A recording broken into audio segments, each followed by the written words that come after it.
రేపటి నుంచి తెలంగాణ అసెంబ్లీ సమావేశాలు. ఉభయ సభలను ఉద్దేశించి గవర్నర్ ప్రసంగం. నేడు తెలంగాణ గ్రూప్ 2 ఫలితాలు విడుదల. ఫలితాలు వెల్లడించనున్న టీజీపీఎస్సీ. తెలంగాణలో 5 స్థానాలకు 5గురే నామినేషన్ దాఖలు. ఎమ్మెల్యే కోట, ఎమ్మెల్సీ ఎన్నికలు ఏకగ్రీవమయ్యే ఛాన్స్. విద్యార్థులకు ఇచ్చిన ఏ ఒక్క హామీ నెరవేర్చలేదు. చంద్రబాబు మోసాలపై వైఎస్ఆర్సీపీ పోరాడుతోందన్న అంబటి. కూటమి సర్కార్ విద్యార్థుల జీవితాలతో ఆడుకుంటోంది. ఫీజు రియంబర్స్మెంట్ బకాయిలు విడుదల చేయాలి. చంద్రబాబు ప్రభుత్వంపై మాజీ మంత్రి కారుమూరి ధ్వజం.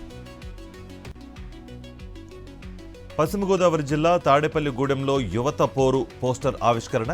పెద్ద ఎత్తున తరలి రావాలని మాజీ డిప్యూటీ సీఎం కొట్టు సత్యనారాయణ పిలుపు. అరకు నియోజకవర్గంలో యువత పోరు పోస్టర్ రిలీజ్. పోస్టర్ ఆవిష్కరించిన వైఎస్ఆర్సీపీ ఎమ్మెల్యే రేగ మత్స్యలింగం. చంద్రగిరి నియోజకవర్గంలో యువత పోరు పోస్టర్ ఆవిష్కరణ. ఈ నెల 12న విద్యార్థులకు అండగా వైఎస్ఆర్సీపీ పోరాటం విజయవంతం చేయాలని వైఎస్ఆర్సీపీ నేత చెవిరెడ్డి మోహిత్ రెడ్డి పిలుపు. అనంతపురం జిల్లాలో టీడీపీ నేత ఘరానా మోసం. పెట్రోల్ బంక్ ఏర్పాటు పేరుతో దళితుల నుంచి 81 లక్షలు వసూలు. నాగేంద్రపై ఎలాంటి చర్యలు తీసుకొని పోలీసులు. తిరిగి దళితులపైనే కేసులు. దత్తత గ్రామాన్ని సందర్శించిన గవర్నర్ జిష్ణుదేవ్ వర్మ. ములుగు జిల్లా కొండపర్తిలో పలు అభివృద్ధి కార్యక్రమాలు. తెలంగాణ నీటిపారుదల శాఖ అధికారులతో మంత్రుల సమీక్ష. యాసంగి పంటలకు సాగునీరు అందించాలని ఆదేశం. పాత ప్రాజెక్టుల నిర్వహణపై దృష్టి పెట్టాలని సూచన. మిర్యాలగూడ ప్రణయ్ హత్య కేసులో తుది తీర్పు. A2 అయిన సుభాష్ వర్మకు మరణశిక్ష. మిగతా 6గురికి జీవిత ఖైదు విధింపు. తాటి చెట్టు మీద నుంచి పడి గీత కార్మికులకు తీవ్ర గాయాలు. హైదరాబాద్ ఎల్బీ నగర్లో బాధితులకు చికిత్స. పరామర్శించిన తెలంగాణ కల్లు గీత కార్మిక సంఘం నేతలు. పెళ్లైన 7వ రోజే ప్రియుడితో లేచిపోయిన నవవధువు.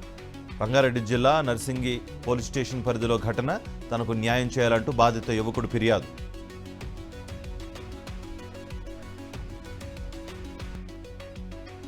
విజయనగరం జిల్లా పెద్దమానాపురంలో గంజాయి కలకలం. గుట్టుగా తరలిస్తున్న 5గురిని అరెస్ట్ చేసిన పోలీసులు. తిరుమలలో వైభవంగా శ్రీవారి వార్షిక తెప్పోత్సవాలు. 2వ రోజు రుక్మిణి సమేత శ్రీకృష్ణ అవతారంలో భక్తులకు దర్శనం. శ్రీశైలంలో శ్రీ మల్లికార్జున స్వామికి సహస్ర దీపాలంకరణ సేవ. వెండి రథంపై విహరించి భక్తులకు దర్శనమిచ్చిన స్వామివారు. హైదరాబాద్ జీడిమెట్ల పరిధిలో దొంగల బీభత్సం. శ్రీ రామలింగేశ్వర స్వామి ఆలయంలో ఆభరణాల అపహరణ. సీసీ కెమెరాలో రికార్డైన దొంగతనం దృశ్యాలు. గోవా, గుజరాత్ ఎన్నికల్లో ఒంటరిగానే పోటీ చేస్తామన్న ఆప్ నేత అతీష్. కాంగ్రెస్తో పొత్తుపై ఇప్పటి వరకు చర్చలు జరగలేదని వెల్లడి. ఇవాళ మారిషస్ పర్యటనకు మోదీ.